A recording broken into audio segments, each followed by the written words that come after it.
Welcome to the tutorial for the automated self-administered 24-hour dietary assessment tool, otherwise known as ASA24. ASA24 was developed by the National Cancer Institute to enable multiple, automatically coded self-administered 24-hour recalls. The ASA24 system is available for use free of charge to researchers, clinicians, and teachers. The purpose of this YouTube video is to introduce the researcher to the basics of creating a study through ASA24, launching a survey, and accessing the data. Navigation to the researcher's website can begin at Google for any first-time users.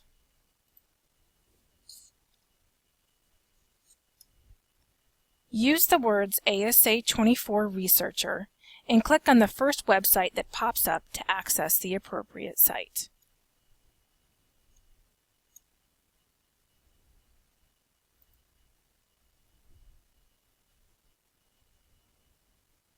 Please note the ASA24 system consists of a respondent website, which is used to collect dietary intake data, and a researcher website, used to manage study logistics and obtain nutrient and food data group files.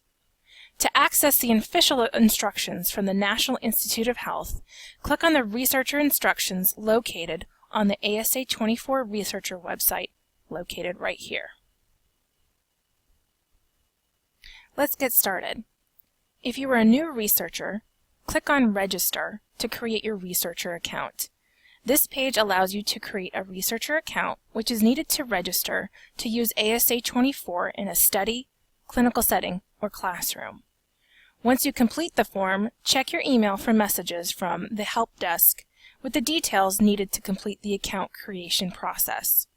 Once your account is set, click on Sign In each time you wish to access your account. This is the home page for you as the researching clinician. Here, you can view a snapshot of current and past studies, change a default study, and delete old studies. In order to create a new study, select the button at the top of this panel. Note that only the primary investigator is permitted to delete a study. It is important to note a few tips before you create your study. The study abbreviation, version of ASA24, tool, and study type cannot be changed once the study has been created. This could affect your data collection efforts and results, so researchers may wish to create a mock study for the first time and ask a few colleagues to act as your participants. This will allow you the opportunity to work out any kinks prior to the actual data collection. To get started, create a study name and description. The study abbreviation will be only 3 to 6 characters, numbers, or letters, with no spaces, and will be used to refer to a study throughout the researcher website. The study abbreviation is also included in respondent website usernames. For this reason, it is a good idea to choose an abbreviation that will be meaningful to your respondents. For example, if a study abbreviation is fruit, a sample subject ID may be fruit 101 or fruit 1001. Please note, you cannot change the abbreviation after you have created your study. Next, choose your version for your study. Researchers must choose between 3 available versions of the ASA24 respondent website: ASA24 2016, ASA24 Kids 2016, and ASA24 Canada 2016. The ASA Kids 2016 version is intended for children approximately 10 years of age and older. ASA24 Canada 2016 has been modified to reflect the Canadian food supply. Please note, you cannot change the version after you have created your study. Next, researchers must provide an estimation of unique study respondents who will be completing at least one ASA24 record or recall. This number can be changed after the study has begun. Next, choose your tool. If you select Recall, your study will ask respondents to report all food and drinks consumed the previous day or previous 24 hours. Researchers who select recall will be prompted to select a scheduled or unscheduled study. In a study with scheduled recalls, the intake dates are specified by the researcher, and the ASA24 respondent website will permit respondents access only on the specified reporting dates.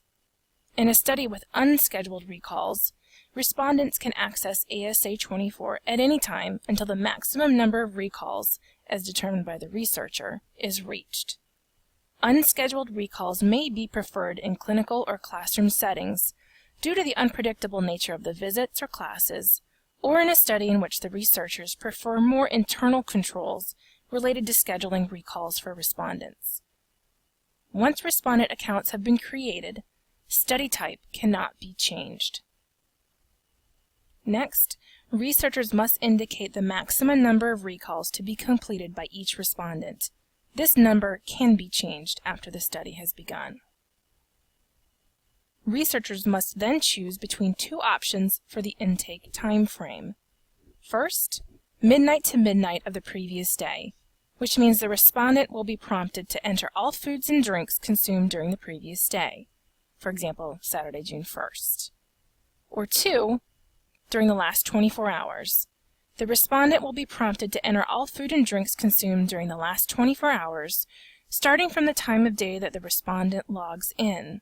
For example, if the respondent logs in at 2 p.m. on Sunday, June 2nd, the intake time frame will be from 2 p.m. on Saturday, June 1st, to 2 p.m. on Sunday, June 2nd. Researchers must then choose between two options for complete reporting in.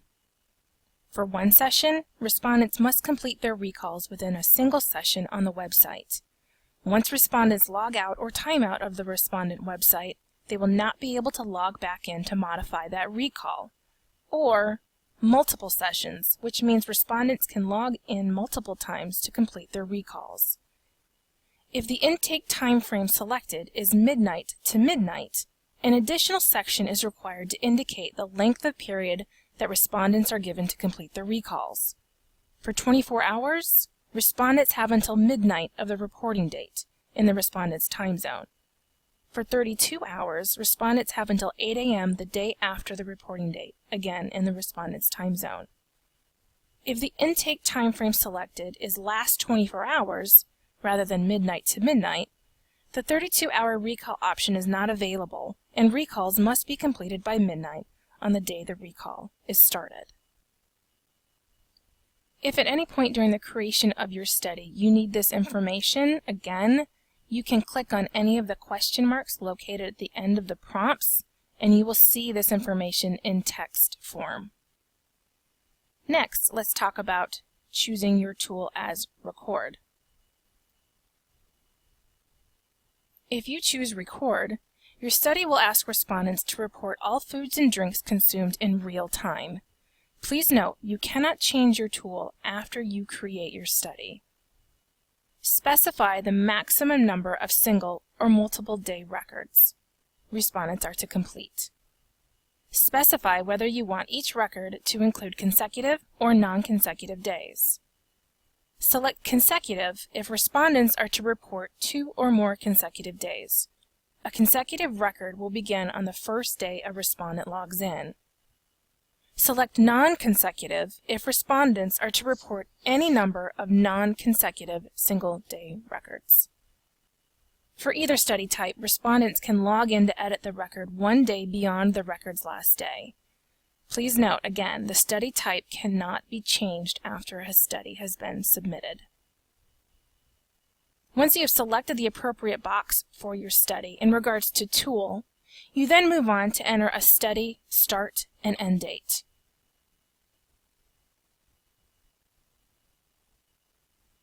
The start date is the first date that study respondents may log into the respondent website to complete ASA24. The start date can be updated later if needed. The end date is the last date that the study respondents may log into the respondent website to complete their survey.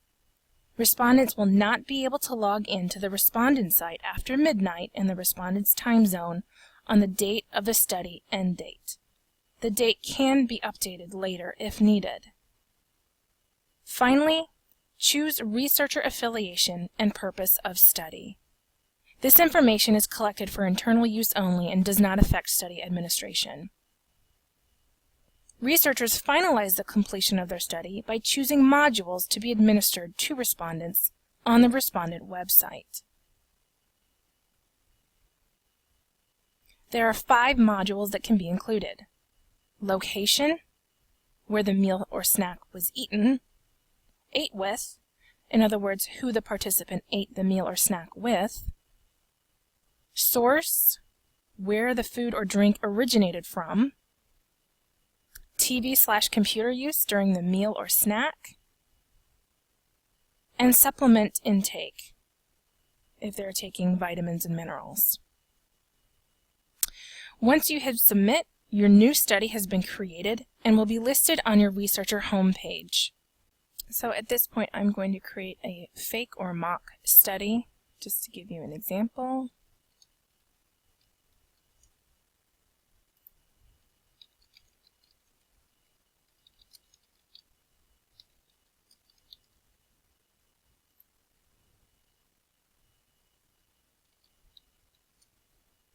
I'm going to choose the 2016 version of ASA24.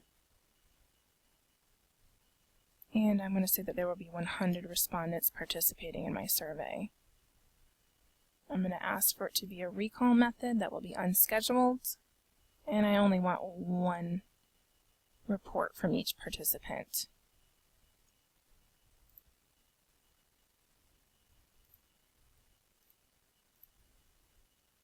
I'm going to open it today and have it close on the 31st.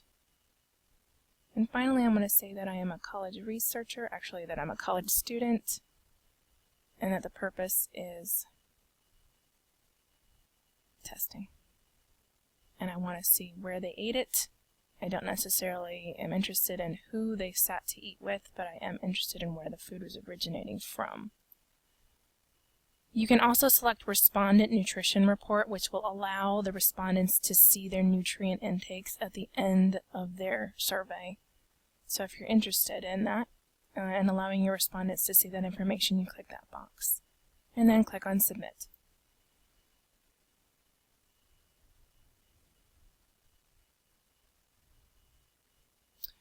So success, we have our new study, and as soon as I click on OK, it should take us back to your home page where you can see your new study has been created.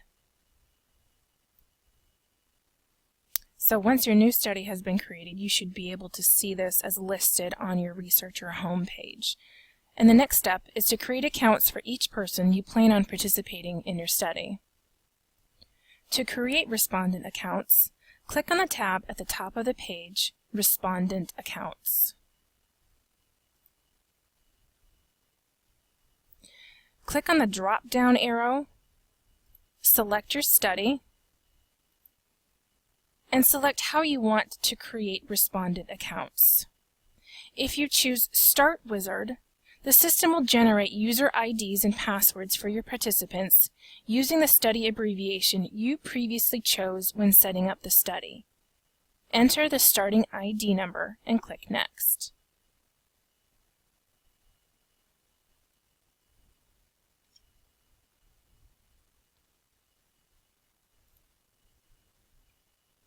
Choose the number of respondent accounts you wish the system to generate and click Next.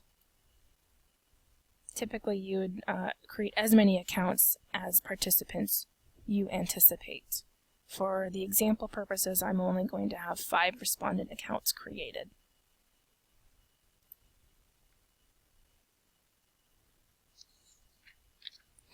Choose how many recalls you want each respondent to complete. Click Next.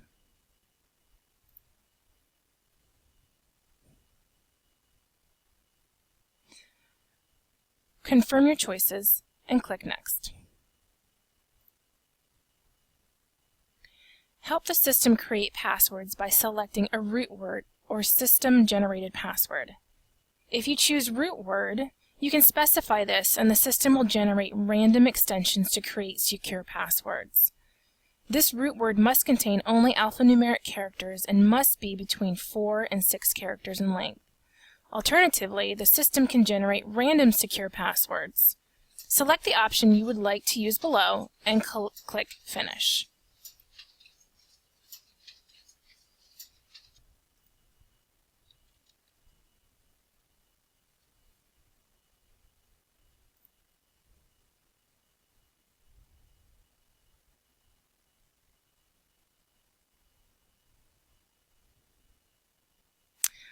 And now here's your pop-up screen that will say respondent accounts have been created. The next step is to save the username and passwords file to your computer. This file includes username and passwords to be distributed to your respondents. By clicking the provided hyperlink, download and save the usernames and passwords file.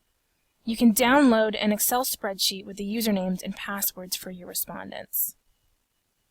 A template file reflecting the selections you specified to create these respondent accounts is also available for download. This file can be modified and manually uploaded to update the schedule of recalls and attempts if necessary. The file is also available on the Respondent Accounts Creation page.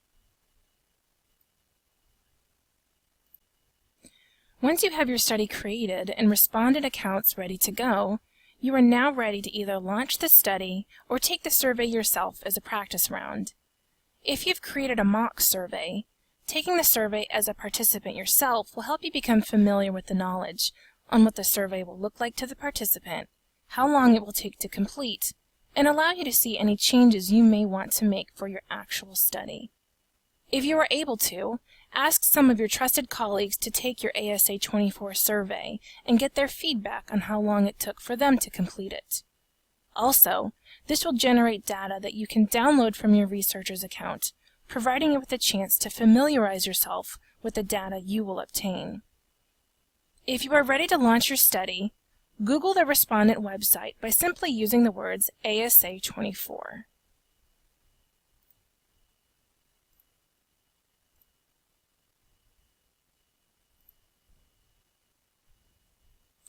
Look for the website that provides you with this link. You may share this link in the manner appropriate for your study, possibly via email or text message. Participants will click on this link to bring them to this web page. They will need the user ID and password you generated through your researcher's account in order to log in and take your survey. Once your data collection period ends, or when you want to see the data, log onto your researcher account through ASA24.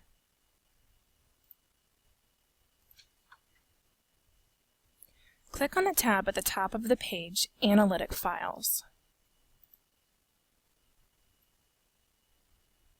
Select the study you wish to see the data from.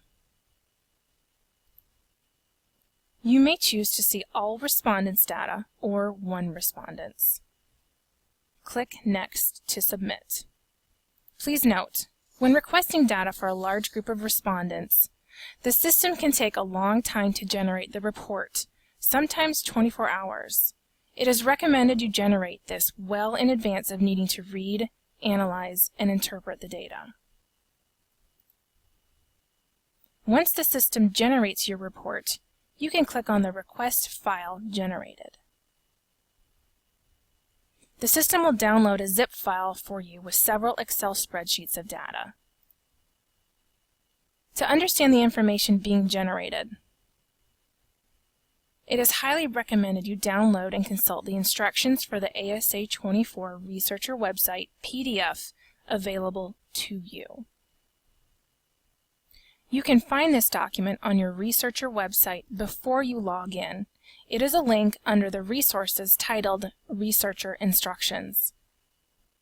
This concludes the tutorial on the basics of creating a study through ASA24, launching a survey, and accessing your data.